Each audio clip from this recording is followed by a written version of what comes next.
If you're not being defined by a vision of the future, then you're left with the old memories of the past and you will be predictable in your life. And if you wake up in the morning and you're not being defined by a vision of the future, as you see the same people and you go to the same places and you do the exact same thing at the exact same time, it's no longer that your personality is creating your personal reality. Now your personal reality is affecting or creating your personality. Your environment is really controlling how you think and feel unconsciously, because every person, everything, every place, every experience has a neurological network in your brain. Every experience that you have with every person produces an emotion. So some people will use their boss to reaffirm their addiction to judgment. They'll use their enemy to reaffirm their addiction to hatred. They'll use their friends to reaffirm their addiction to suffering. So now they need the outer world to feel something. So to change then is to be greater than your environment, to be greater than the conditions in your world, and the environment is that seductive. So then why is meditation the tool? Well, let's sit down, let's close our eyes. Let's disconnect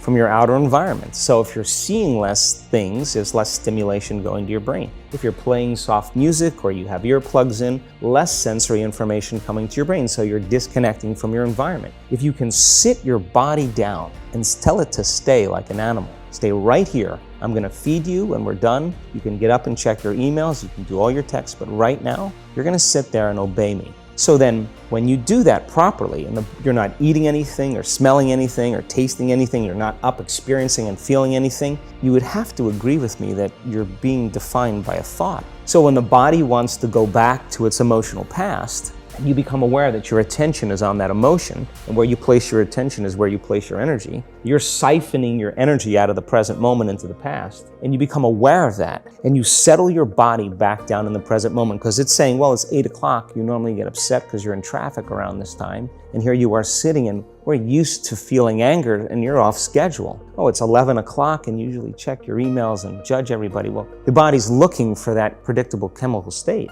Every time you become aware that you're doing that, and your body is craving those emotions, and you settle it back down into the present moment, you're telling the body it's no longer the mind, that you're the mind, and now your will is getting greater than the program. And if you keep doing this over and over again, over and over again, over and over again, just like training a stallion or a dog, it's just gonna say, I'm gonna sit. And the moment that happens, and the body's no longer the mind, when it finally surrenders, there's a liberation of energy. We go from particle to wave, from matter to energy, and we free ourselves from the chains of those emotions that keep us in the familiar past. And we've seen this thousands of times. In fact, we can actually predict it now on a brain scan.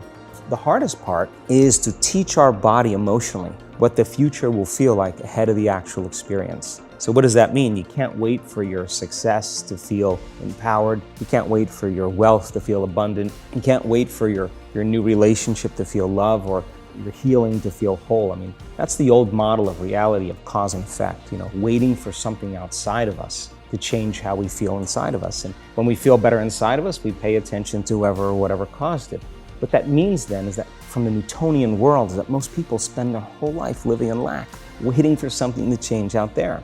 The Newtonian world is all about the predictable. It's all about predicting a future. But the quantum model of reality is about causing an effect. The moment you start feeling abundant and worthy, you are generating wealth. The moment you're empowered and feel it, you're beginning to step towards your success. The moment you start feeling whole, your healing begins. And when you love yourself and you love all of life, you'll create an equal. And now you're causing an effect. And I think that's the difference between living as a victim in your world, saying, I am this way because of this person or that thing or this experience. They made me think and feel this way.